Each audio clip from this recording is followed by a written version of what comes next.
Hello, hello, and welcome. Hope that everybody is having a great day. Thank you so much for joining me again this week for ArtSnacks Open Studio Live. I see that Sarah and Bree are already here. Hello, hello. So glad to have you here. And I am really excited to get started with diving into all of these really fun supplies. So before I jump in, I'll just say, I grabbed almost everything green that I have in my studio. And it was really hard to pick, but I am just going to work with a couple of products tonight, but you might see a few over here on the side. So if you are following along, you're welcome to also just use all green, but you can use any colors that you want tonight. So we'll give everybody just another second or two to join in, and then we'll go ahead and get started. So welcome, welcome. Awesome. Glad to see we have some people joining us. Feel free to jump into the chat too. You can talk about what you're working on. If you are also using all green tonight, or if you're using different colors, if you have any particular project that you're working on, or if you're just kind of watching and hanging out. Awesome. Great, welcome. Oh, good. We have Humdrum Curiosities finally able to make it. Welcome. So glad you're here. So great.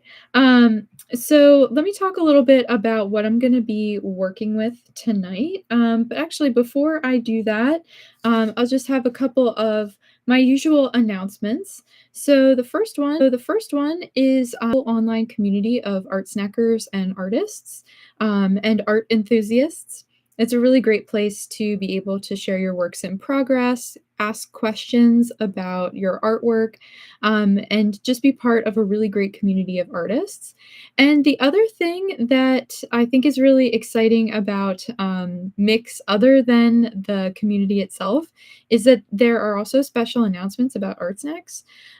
So if you are, interested in what is going to be in the next box, Sarah will post a sneak peek every now and again. And then there are also giveaways, which is really exciting. Right now, there's some giveaways going on for ArtSnacks birthday, which is still going on for the month of March. And speaking of ArtSnacks birthday, you can still use the promo code 10 years to get $10 off any 3, 6, or 12-month subscription plan.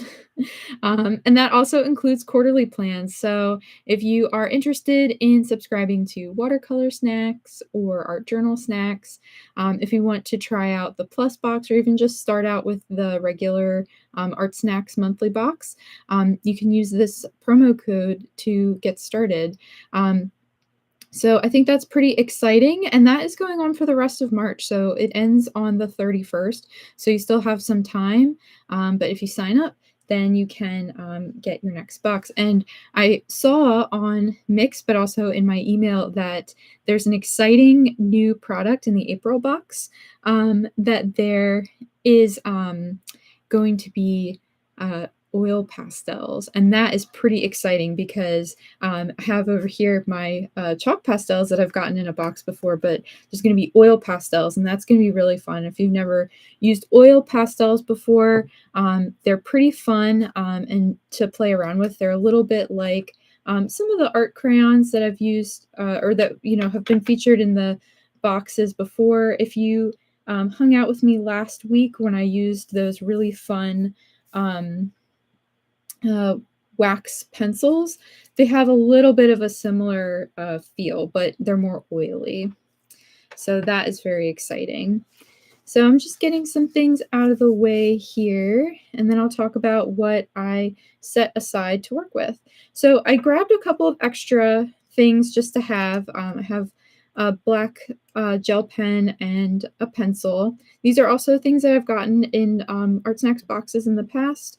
This is a Uni Kurutoga 0.5 pencil, and then this is the Pentel Arts Hybrid Technica that I've used already in some of the live streams. from before. And then I don't know that I got this in an ArtSnacks box, but this was just the closest eraser I grabbed. It's just a regular rubber eraser. And then I always keep some washi tape handy. This is pretty awesome ArtSnacks washi tape. And then for my tools tonight, I grabbed an Ecoline Duo Tip marker. So this has a chisel tip and a fine tip. And if you haven't used Ecoline markers before, they're pretty awesome. They're very vibrant. And actually, I used it on this little promo code drawing over here, which is pretty exciting. And then I have a Sennelier ink brush with a really, really pretty, very vibrant green. And in fact, I haven't even used this one yet. So this will be brand new tonight. I grabbed a Pentel brush sign pen. And this is just a really nice felt tip pen. I grabbed a colored pencil. This is a Bruinzeel Holland Expression color. This is a nice not foresty green, this is a nice spring green. And then I have a water brush, and it's just a green water brush with water inside of it. So the water itself does not have a color, but it fits the theme. This is a really nice water brush that I got with, I ordered the Gansai Tambi paints. This is one of them, but I ordered a set from ArtSnacks and got one of these really nice little brush pens. So I grabbed that one. And then for my sketchbook, you've seen me work in this before, but it's one of my favorites because it's a really nice mixed media paper. This is the 1264 Fabriano medium tooth paper. And it's for mixed media, so you can use all kinds of different tools in here, which I thought was great since I have kind of a mix of different things. So it can handle wet media and dry media really nicely without, worrying about the paper getting too thin and bleeding through or tearing or ripping or anything like that. So I'm going to start out by just doing some swatching just to kind of play around with these different tools and see how they work together. And then I'll do a little drawing at the end with all of the materials that I have. So I'm curious if any of these that I've gone over are ones that are your favorites, if they're ones that you've used before, or if they're ones that you're excited about trying out. Feel free to mention in the chat. We have Humdrum Curiosities is just watching for now, no problem. It's always fun just to tune in and have something to watch, even if you're kind of multitasking. I feel like I'm always doing that.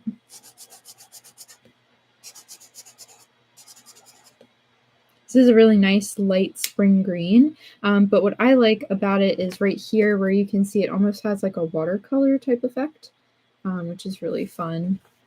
And I'm going to try out mixing some water with it too, just to see what happens.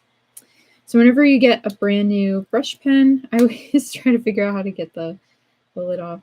So this, you can give the body of the pen just a little bit of a squeeze, not too hard, and that will get the ink to start flowing. Actually, I wonder if I have to, oh, okay. So when you have these pens, they come with like a little stopper, and you have to take the stopper out. Otherwise, you'll be squeezing your pen forever and nothing will ever come out. Okay, I think, no, stop me if I'm wrong. I might be not correctly getting my pen ready. Let's hope this isn't a mess. Okay, I think I did it right. I don't have my little instruction thing, so hopefully it's not. Okay, there we go. So we've got the ink flowing, and hopefully it's not too much ink. But this is kind of like using a paintbrush, but instead of having to dip your pen, the ink is right there in the body of the pen, and you just give it a little squeeze when you need more pigment. Sometimes it's a bit of an adventure to get it started, but we did okay. Okay, so that's that swatch, and we'll come back to that. So we have all kinds of really nice, what's really cool, and I did not do this intentionally, but they're all the same shade of green, which I think is kind of fun. So they all look really nice together. I mean, this is a little bit more yellow and a little bit more saturated or intense, but it's kind of funny. I wasn't thinking that they would all be the same, so I think that will work out well.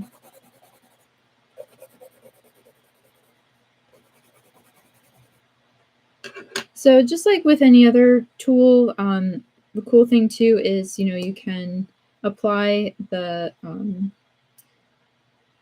different pigments a variety of ways. So with these wet media, you can use them kind of like watercolors, but you could also just create some marks. So like how I drew out some squiggles and lines like that. You can do kind of like mark making as well as filling out the space with just brushing on the color. So this gets reactivated with water. This was a Sennelier ink. So you can create a nice gradient effect, and it looks kind of like you're using watercolors like that. And then let's see. So the Eco line also reactivates with water. So you can use a brush pen and sort of spread out the pigment that way. So that is, you put the pigment on the paper first, and then add some water. And now I'm going to try it out by putting some water on the paper first, and then putting the pigment down. So you get a really nice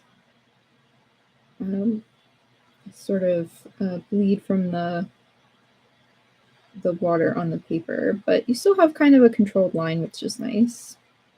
But it really sort of blends very nicely like that. And then we'll do that with we'll try it with the Eco line and the felt tip pen too.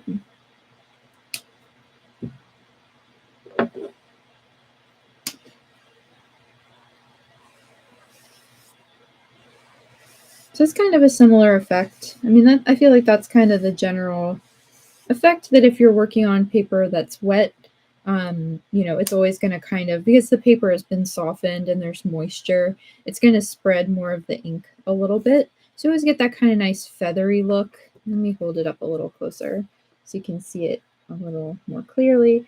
But the cool thing about the Eco line is that, whereas with the Sennelier, it kind of spreads out even more because it's more liquidy and more almost like not necessarily like a watercolor. It's ink. It's straight ink out of the brush, so it's going to spread more. Whereas this, you can still get a little bit of a crisp line. So that's something just to think about depending on what kind of drawing you're doing. And I think it's nice, especially if you're using brand new supplies you've never used before. Then you can just swatch them out and just see how they react. So if you're going into doing a drawing and you're not expecting the turnout, then or how it will turn out when you're putting the ink down, then you're not surprised and making mistakes on your drawing. So I'm catching up on reading the chat. From Jessica, asking about heads up about what supplies to grab. So yeah, that's great feedback. Because you're welcome to follow along if you would like, and kind of try some things out. I'm just playing around really, so I'm not this time anyway, not really showing you anything in particular. I'm just kind of playing around and seeing what happens and chatting about the different products. But I think that's a really great suggestion because it might be, something if you want to try it out along with me. That's fantastic. So if you happen to have any of these with you, I'll just do one quick reminder of what I'm working with, just in case you missed it on the first time around, or if there's anybody new joining in. The colored pencil that I'm kind of just scribbling around with, this is a Brunswick Holland expression color. The brush pen I'm using is the Sennelier ink brush. I have, it's called Vert Jaune, which is French for yellowish green. And hopefully I pronounced that correctly because I've not taken French since high school, so I'm out of practice. I'm using a Pentel brush sign pen in green. And then the Ecoline Duo tip, and I have one with a chisel tip and a fine tip. I also have a brush pen, so if you have that, that's fine. But these were, I just grabbed all these because they were in my collection of different green art supplies. So really our theme tonight is green. So if you have anything green, feel free to grab it and play around. So I feel like I have a good handle on how these different materials are all kind of playing with the paper, but also how they react with each other. So I feel a little more comfortable going into the drawing before I start adding all the color. So, oh, thank you.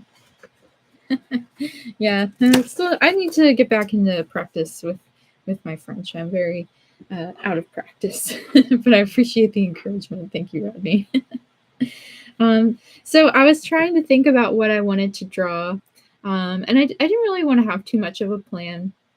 So I'm just going to kind of sketch, but I feel like I want to draw a little kind of creature that lives in a garden or somewhere very green. I want to draw some plants, but I also wanted to draw a little creature. So I'm thinking about how I want to sketch. I was thinking about sketching in colored pencil, but thinking back to how I just did all of my swatches, because the colored pencil is a little waxy, some of the ink might sit on top of my sketch lines. So I think I'm actually going to sketch it in pencil first. And if you want, you can kind of follow along and copy the same kind of drawing that I'm doing and kind of practice some of the techniques I use. Or you're welcome to do your own drawing or your own interpretation if you want to draw, a different little creature. Whenever I do my sketches, and everybody works a little bit differently, but I like to kind of just I learned by sort of mapping out shapes and doing kind of a gesture drawing first, and then I kind of pick out what lines look the best to me, and that's how my drawing starts to emerge. So it might be a little hard at first because I'm kind of just playing around. I don't really have a plan in mind. But you're welcome to kind of just follow along as much as you can, or if you want to wait until you see a little bit more of a clear drawing, you're welcome to do that too. But whenever I draw a character, I start with the head, and I usually start with just a circle.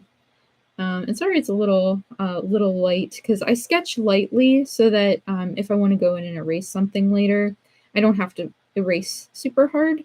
So I'm just doing a really light sketch of approximately where I want the top of the head to be. And then I kind of draw a line. It's for people who do either cartoons or gesture drawings or animation. It's called a line of action. So I'm thinking about like what kind of pose I want my character to be in. And this is just a really simple line that kind of gives me a sense of kind of how they'll be standing. So it's not going to be standing up quite super straight, but I think he's going to be kind of bent over a little bit, maybe like a wise creature or something like that. And then I kind of just map out where the hips will go with some really simple lines, thinking about like hip bones. It's going to be kind of humanoid, but not quite.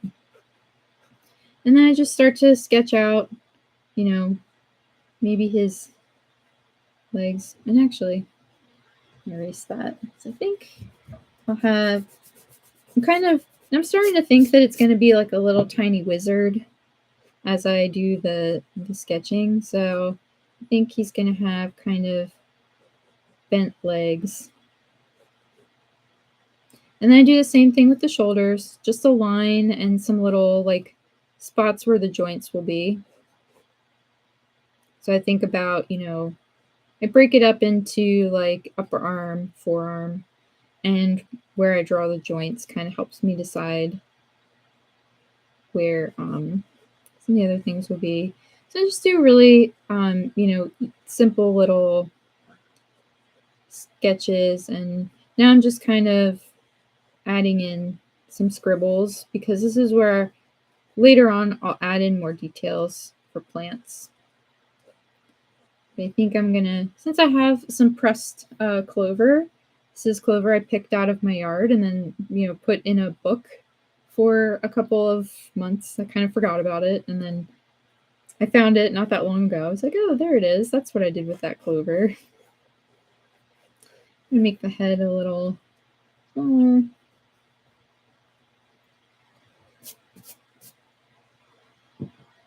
Minnie's garden with the leprechaun. Oh, Monet's garden with a leprechaun. That'd be cute.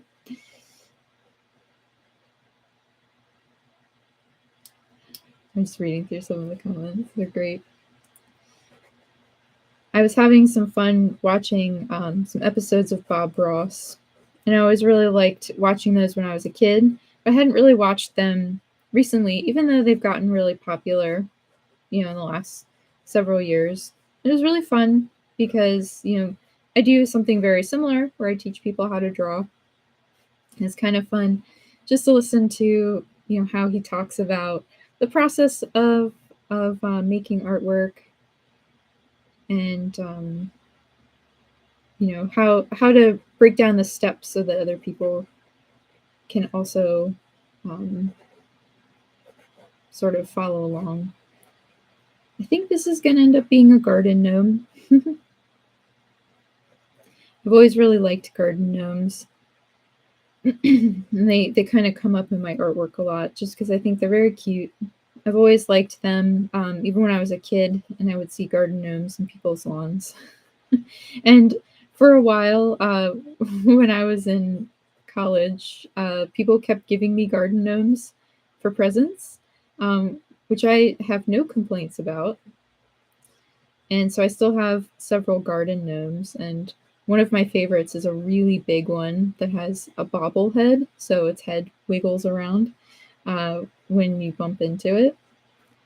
And it always makes me smile.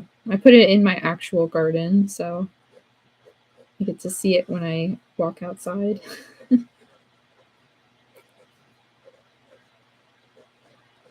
Okay, so I have a little sketch, and I think that this is usually when I do my sketches, I kind of stop when I start to see a little bit more of the picture, and then I go in and erase out some of those extra lines.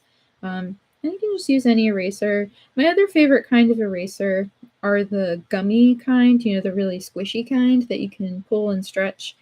I like those a lot because sometimes what I like to do is I want really light line work, but I don't want to go through and erase it like this, you know, because you'll get the crumbs from the eraser.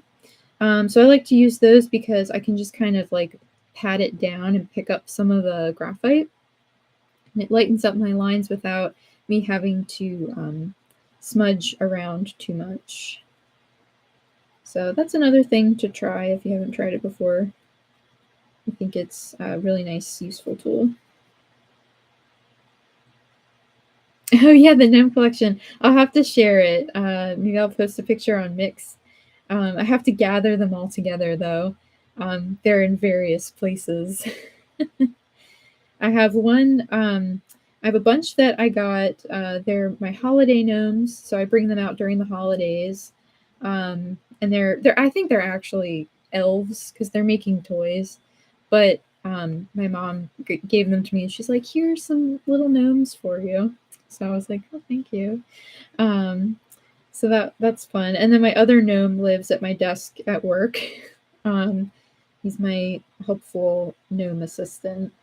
He just kind of helps me get through those busy days. And then there's the one that lives in my garden. I do have a gnome in this room too. So there's a couple gnomes around. I'll gather them together. Hello, welcome. We have some new people joining us in the chat. So nice to see you. Thanks for joining us tonight. Yeah, speaking of gnomes, the college where I work, I don't know if they're doing it this semester, but I think they did it last semester, where they had a gnome that traveled around campus, and the students, when they came to campus, to help them get comfortable with where everything was and to walk around and get to know the buildings, they hid a garden gnome all over the different buildings, and if they found it and they took a picture with it, they could post it on Instagram and tag the gnome, and then they could be entered to win a prize. And I thought that was just the coolest thing I'd ever seen. I thought that was so much fun. So really cute. I always love a good hidden gnome. Oh, welcome. We have friends from California joining us tonight as well. Glad to see you. Okay, so I erased out some of my lines, and now I just have very light pencil lines. And I'm going to go in and think I'm going to outline what I want. Now, I really like these Pentel pens, but when you use them, just make sure that your line work is totally dry, because if you get too excited, like I do, and you really want to either erase your pencil lines or start to add your color right away, sometimes it starts to smudge a little bit. So just have to have a little bit of patience with this. It can be really hard, because whenever I'm doing a drawing, sometimes I want to just like keep going with it and move on to the next step, but I've learned that sometimes I just have to wait.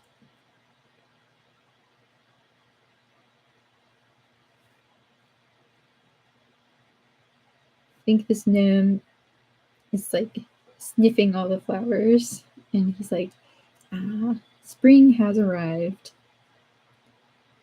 In Maryland, where I live, we've had kind of unpredictable weather. It's kind of like that around here pretty often, but this year it's been especially unpredictable. We've gone from having days where it's freezing cold, down in the mid 30s, and then today it was 60 degrees, and then later this week it'll be back into the 40s. So it's been really back and forth, but I'm hoping that soon spring will finally be here and we can enjoy nice weather, consistent nice weather. Then it'll get really hot by me. So so I don't know what how the weather has been for everybody else. I know some people have had a lot of storms, or maybe it's already spring by you and you're enjoying the flowers and the sunshine. But I know I've been happy to have a nice day. Another fun fact about me is that I am also a beekeeper. Some of you know that if you've tuned into some of my live streams in the past. But it's a very exciting time, the beginning of spring for beekeepers, because our bees are just starting to wake up and start their regular bee schedule for the summer. So my honeybees, I went out and checked on them today, which was very exciting. They seem to be doing well. So we had even though we had some really cold days, it was pretty mild here. But I try to take really good care of them so that they can have an easy winter. And so I make sure they have lots of honey in their hive. So when I harvest it, I don't take too much. I make sure I leave enough for them. And yeah, so I'm very excited. And I tend to share pictures and videos on my Instagram stories. So if you're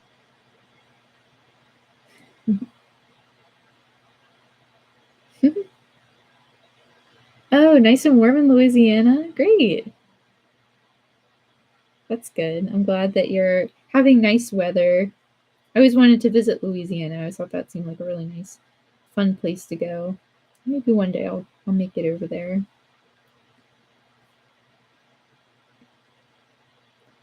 But yeah, so I'm looking forward to warm weather. The other nice thing for me about the spring and summertime is that since I work in a college, everything is all about what's going on during the semester. So I'm really busy during the fall and spring when classes are in session. But then during the summertime, it's nice and quiet, and everybody goes home. I work in a library in a college, so as you can imagine, it's already a pretty quiet place, except for when, there's finals and midterms going on. But in the summertime, it's extra quiet, so it's a nice time to work on projects and do fun things. Give me some boots.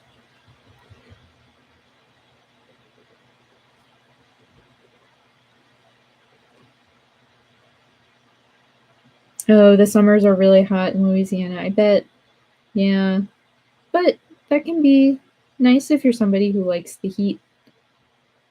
For me, when I was a kid, I was not a fan of hot weather, but as I get older, I think I'm enjoying it more because I also don't like being terribly cold. So I appreciate the days when it's nice and warm, but I also appreciate that I have air conditioning and I have a nice, cool place to work. So, and my house is nice and cool. So, but yeah, not warm enough for the bees yet. Today was just an early check for me and my bees. Just making sure that they have enough food in case it gets really cold again. Give them another clover leaf. But yeah, just in case it gets cold, I want to make sure that they have everything they need and all that good stuff. So not quite time yet, but very soon. All right, I have one more clover. Okay, so I'm gonna try to fan it a little bit. I don't know if that will help it dry any quicker, but I'm excited and I want to work on adding some of the green. So I'm gonna try to erase around very gently, and hopefully it's dry enough it doesn't smudge. I think the gnome is probably ready.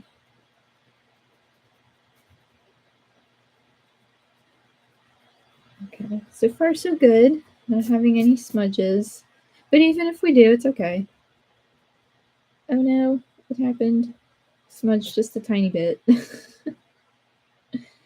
I'll try erasing in teeny tiny circles. That's my other trick for if I'm trying to do a drawing and I'm worried that I might smudge the ink because I'm being impatient, is instead of erasing across the paper, sometimes I'll erase in little tiny circles so that it's a more concentrated motion and I'm not smearing it all the way across. So at least if I'm going to smear it, it's just going to be a tiny little smear in one spot and not a big, huge streak going all the way across my page. So this ink, I should have tested it on my swatch page, but from what I remember, it plays nicely with wet media. So it shouldn't smear too much when I add the wet ink on there, but if it does, it's okay. We'll make it work. We'll just kind of go over everything and then go back over it with pen in the spots that I want to make more clear. I try not to stress out too much about my drawings, especially if I'm just playing around in my sketchbook, because that's how I kind of make discoveries. It's great when things really work out and I feel super excited about drawing and I'm happy with how it turned out. It feels like something I want to, pull out of my sketchbook and put in a frame and hang up. That's awesome. But other times I'm just kind of having fun. And the times when I realize that maybe some materials don't play well together, or if I forgot about it or something, or if I, did a drawing and accidentally smudged everything and it's not perfect. Well, that's how I learned something, and that's just as important, if not more important, than the drawings that were super perfect masterpieces that, you know, I want to hang up on the wall. So I always try to think about it that way, and it makes drawing a lot more fun for me because I don't want to be stressed out when I'm doing a drawing. I should be having fun. So if that's ever happened to you, hopefully, you know, as you play around, you have, you know, you're able to just have fun and explore different drawings. And no one ever said you can only do a certain drawing once. You can always draw it again. And you can use tracing paper or a light table if you're feeling fancy, or just a bright sunny window. And you can trace your drawing onto a brand new piece of paper and start over again. So I don't really worry too much about perfection anymore, or I try not to anyway. It can be hard, but the point is just to have fun and have a good time in your garden.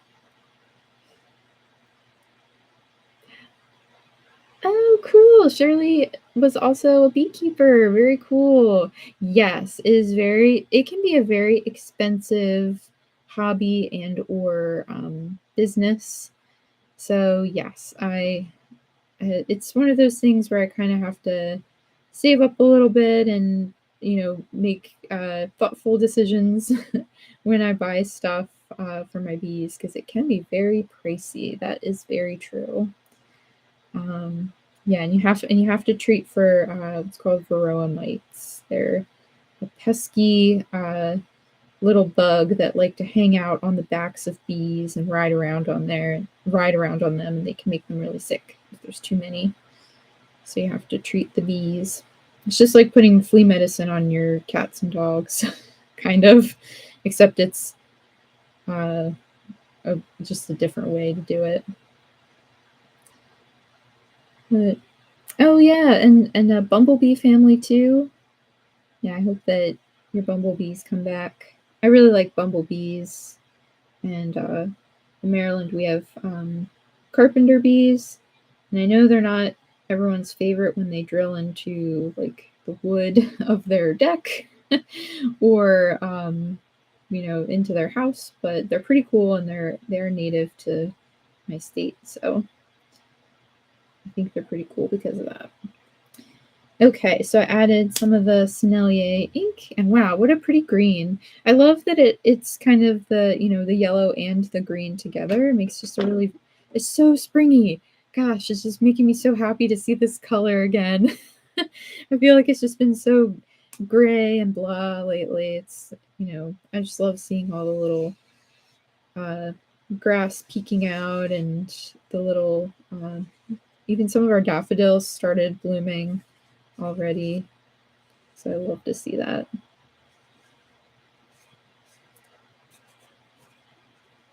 And I'm not getting too detailed here because this is just kind of little background flowers and plants, but just enough to suggest the background. And something I like to do in my drawings is to create kind of a focal point. What I'll do is, if I'm going to outline something, I'll just outline what I think I want either the focal point to be, like the most interesting thing that I want people to look at, or if I just want something to be in the foreground, I'll add an outline to that, and then in the background, I add in my details, but I don't give them an outline, so that they're a little bit more soft, a little lighter. They get pushed back into the background a little more. I almost put, you know, it's just kind of a little bit abstract, so I'll add in some little speckles and all that good stuff. Oh, I'm reading about Half Pint the bee, the tiny bumblebee. I love that. That's very sweet. Lots of rain in California. Yeah, I hope. Yeah, so you're getting lots of rain. That's good. From what I know of California, you don't get as much rain as we do, not very much at all. So I'm sure it's nice to have lots of rain. Well, maybe not lots of rain, but having some rain is good.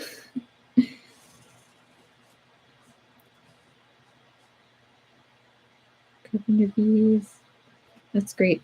You know, with all this talk of bees, I feel like maybe I should add a little bee in here, like a little bee friend. It's going to be a cartoony bee. This will be, maybe this is his pet. And I'm going to make it really fuzzy.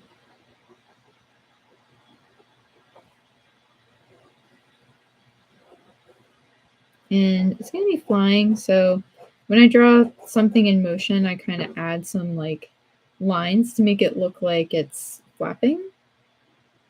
And it's actually, if you are somebody who likes art history, there's a movement by artists called Futurists, and this was like the early 19th century. They were interested in movement or locomotion, and everyone, or maybe not everyone, but I think a lot of people are familiar with very early motion photography by Muybridge. And those are those really interesting photographs of like a horse that's running across several frames, and you can see all the different stages of movement. And so when artists saw that, they were like, "Oh my gosh, this is the coolest thing I've ever seen!" And so they were trying to figure out how to depict motion, because everything was still so early on with film and animation. They hadn't quite figured all that stuff out yet. And so Marcel Duchamp did some really interesting paintings of people in motion. And one of the things that he did in his paintings was paint all the motion at once. And over time, I think that's translated to cartooning techniques. So that's kind of why I'm drawing the wing in many directions, and then I add some lines to suggest the direction of the movement. So if that's new to you, I hope that was something cool that you learned, or maybe it was just an exciting thing to think about and remember that you already did know. This is picking up a little bit of that ink, but I think that's okay. I'm using the Ecoline marker now. A green bee, yes, yes. Let's make it a green bee. There's a little bit of the ink in it too, so it's a dark green bee. There are green bees. I was looking at pictures of different kinds of bees earlier today. So yes, bees do love clover. And yeah, I like Duchamp too. I think that he's a really cool, interesting artist. Right, so now I'm going to get that colored pencil. And even though these greens are really, really close, they're just different enough that you can tell that they are slightly different shades of green, but they're very close. The other thing I like is the variety of textures. I think is really neat. It's cool that we have this sort of like pencil-y texture, but then we have this sort of watercolory texture in the background. I think I'm gonna give him a plaid shirt. Classic gnome. Maybe not classic gnome, but it's classic for this gnome. He likes to wear plaid. My dad always wore plaid when I was growing up. So I always associate plaid with dad. But I also like to wear plaid too. Especially plaid flannels. Very comfortable. So is anybody else drawing a gnome? And if you are, what is your gnome's name? I don't have a name for my gnome yet, but maybe you guys can help me pick one. I had some help naming a little snake that I drew the first week, so I know that everybody is really good at naming characters.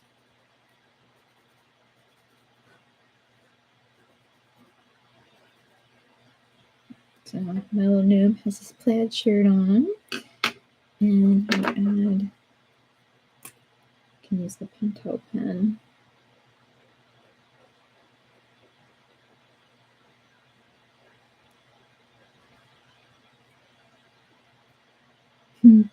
Banshee bees and the little cute donkey. Oh, cool. Is it Terry is cutting out ephemera? Very cool. Ended up just having fun swatching green and gold. Yes, I love that. I really enjoy swatching. Sometimes it's just fun to put marks down on the paper and not really have a plan. I think that that's like a really great way. I was watching the March unboxing. I was watching a couple of unboxings, but I was watching the ArtSnacks March unboxing with James Burfield. And he's awesome. Highly recommend watching his videos because he is just so creative especially with how he uses materials together. But he was saying that some people use swatching as a warm-up, and I was like, yes, that is a great way to warm up. So that's why I kind of started that tonight, just to jump into the drawing, because I was like, yeah, it's really nice to just test out the materials and see how they look on the paper, how they look together.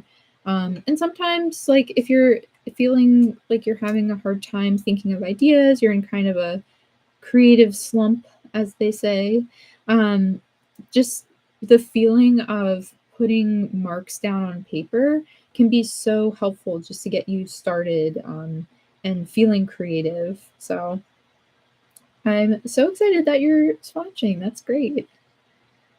Using Mardi Gras beads on an M table. Oh, cool. That sounds fun. Like a cool decoration. I like that. Mardi Gras has beautiful colors, the gold and purple and green.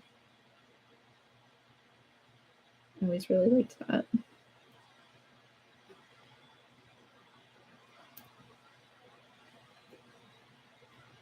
And then kind of want to give him some little rosy cheeks, but green rosy cheeks and little green lips.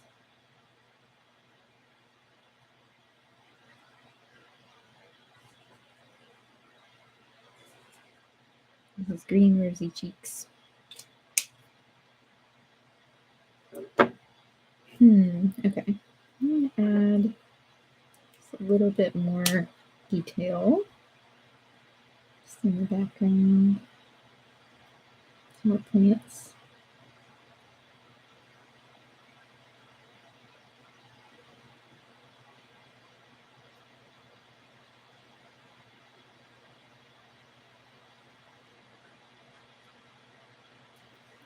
Ooh, and the other cool thing about these ink brush pens is that you can layer up the ink. So if you add another layer, you can kind of just draw on top of it when it's dry, and it'll be darker. He also has a plaid hat on.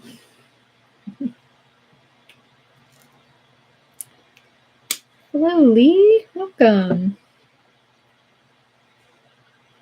All right, I'm gonna use my water brush again. Just kind of spread out some of this green and make it just even more fuzzy, like it's sort of disappearing into the background.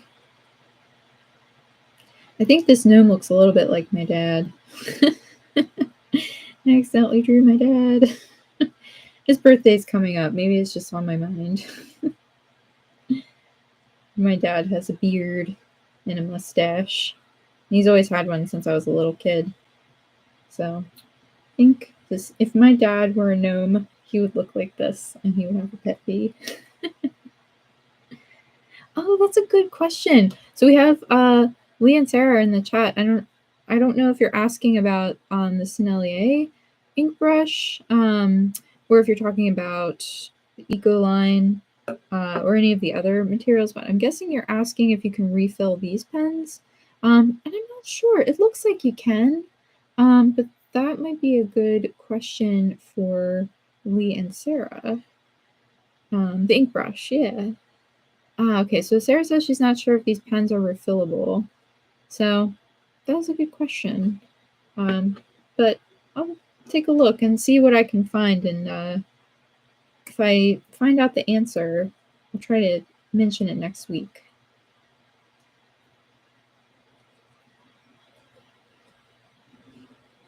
So I'm just adding some scribbles just to make it look like it's outside.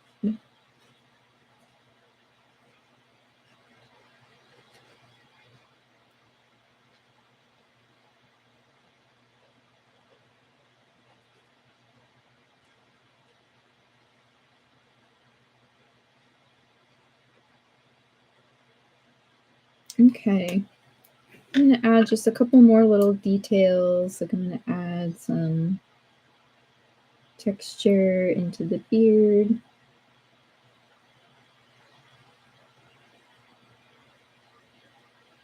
I think I might give this drawing to my dad. His birthday is coming up next week. His birthday is next Friday. So maybe I'll give this to him as a birthday present.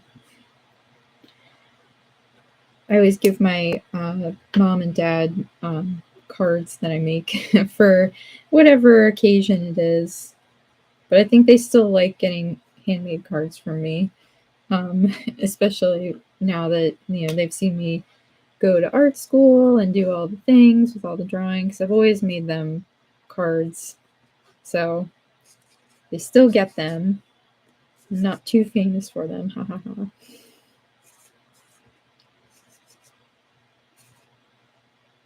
Okay, I think I'll add a signature down at the bottom. And my signature, I always do my initials, and then I put the last two digits of whatever year it is. So I'll put 23. And it's really cool. I think I mentioned this the first week that I was doing the Open Studio, but I started signing my drawings when I got serious about art, which was actually when I was in probably 6th grade. I mean, I knew I wanted to be an artist when I was in 3rd grade, but once I took a art class in middle school was when I was like, oh yeah, I'm the real deal now. So I started signing all of my work, and I developed my signature as my first and last initial, and then the year. So I have all of these drawings that I did when I was in like 6th grade. So it has the date. And I've always dated my drawings every year. So when I look back through them, it's really cool because I remember exactly when I made it. So if you add your signature, you could think about also adding the year. And as you collect your drawings and you look back at them, you can see, when you did them, which is kind of fun. Oh, and we have an update about the ink brush. So the you can refill them, but Snellier does not sell refills. So maybe if you have one and you enjoy the pen and you use all the ink up, you could see if maybe another if you could fill it back up with some ink. But if you really like the Snellier ink, it might just be worth getting a new pen. But you could keep the brush pen and just fill it up with water, or you could just use it as a paintbrush. So if you don't want to throw away the whole thing and you want to reuse it, I am one of those art people who keeps old toothbrushes so you could paint with them and all that stuff. So if you like it, you can always hang on to it, even if you can't put more Snellier ink into it. So that might be an idea. Oh, question about my dad's name. Oh yeah, I should name him Scott the Gnome. Well, yes, that's a good suggestion. So I'll title it Scott the Gnome. I like that suggestion. That's fun. Oh, nice. Oh, thank you. I see a comment complimenting the pencil pen, but also the Kuratoga Uni pencil. Yeah, these are really awesome. And I got this in an ArtSnacks box. I don't think I ever would have known about it unless I got it in the box. So again, that's why I really love the subscription boxes, because I'm always like, oh my gosh, I've never even heard of this. What is it? And then I end up loving it, and it's really great. So it's pretty cool. Great. So I'm just catching up on some comments, and yeah, the Ecoline watercolor ink is a good option if you're thinking about refilling the brush pen, so you could give that a try. So cool. Thanks, everybody. I'm glad that you enjoyed hanging out with me and making this cute little gnome that is probably going to end up tacked up in my dad's workshop or something, but I think that it was really fun. So let me recap everything that I used just in case you came in after I introduced all of the cool art supplies that I used. This is all stuff that I've gotten in various ArtSnacks subscription boxes. So it's been a real treat to discover all of them and try them out.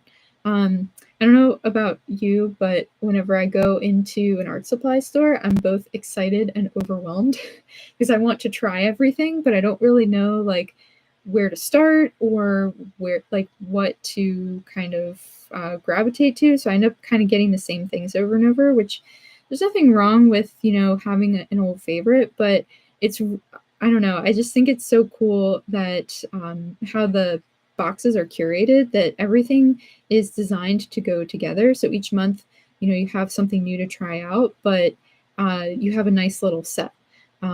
So, as you're trying it out and you're like, I don't know what I'll use this with, you have lots of different things. So that's just my little cheerleader moment for ArtSnacks because I just think that's so cool. So let me show you, again, the sketchbook I was using. One of my favorites is this Fabriano 1264 mixed media sketchbook. It's really great. And as you can see, it really stood to the test of using wet media. The paper wrinkled just a little bit, but not too badly. And if you have issues with paper wrinkling, you can always close up your sketchbook and just sit it under something heavy for a while. That will help take some of the wrinkles out. And so for my tools that I used for this drawing, this all green drawing, this Pentel brush sign pen, really great, nice, cute green pen, which also would be really fun to write notes with, or if you have a notebook or a journal. I always love a good pen that also doubles as a writing pen. I used this water brush. This is a Kuretake water brush. I just grabbed it because it's green. But yeah, it just has water inside. This is the Ecoline Duo Tip. This is it's like Royal Talons or Talons. Yeah, Royal Talons. So this is a really great, nice, vibrant marker. I have quite a few of these Ecoline markers from my various ArtSnacks boxes, and they are really fun to draw with and to color with. And then the Sennelier ink brush. I really love this color. Gosh, so pretty. So nice the way it went on the paper. And then the Brinziel Holland Expression Color Colored Pencil. I got this in a nice little set in one of the boxes, which I really liked. And then, of course, we have our supporting cast, which was the Uni Kuritoga 0.5 pencil and the Pentel Arts Hybrid Technica gel pen, and just an eraser over there on the side. So as a recap, if you are not already on Mix, you should definitely think about joining or, just coming over to hang out. If you did a drawing tonight, or if you drew your own gnome or your own green themed drawing, feel free to share it in, there's actually an Open Studio group. So I would absolutely love to see whatever you made and whatever you post in there. And sometimes we always post recaps of the videos in there and links to the replays on YouTube. But I also like to try to post the drawing that I did on there too. So if you want to see the drawing, you can see it on there. But it's just over at mix.artsnacks.co. Totally free to join. Great place to find your art community, but also check out ArtSnacks updates, as well as giveaways and all that good stuff. And don't forget, if you are brand new to ArtSnacks and you've been thinking about joining and getting a subscription, you can still use the code 10 years to celebrate ArtSnacks' 10th birthday and get $10 off any 3, 6, or 12-month subscription plan. That also includes quarterly plans. And that ends on March 31st. So thank you all so much. You guys are fantastic, and I have so much fun hanging out with you. And I hope that you all have a great night. Tune in next week, same time, same place, and I will see you all there.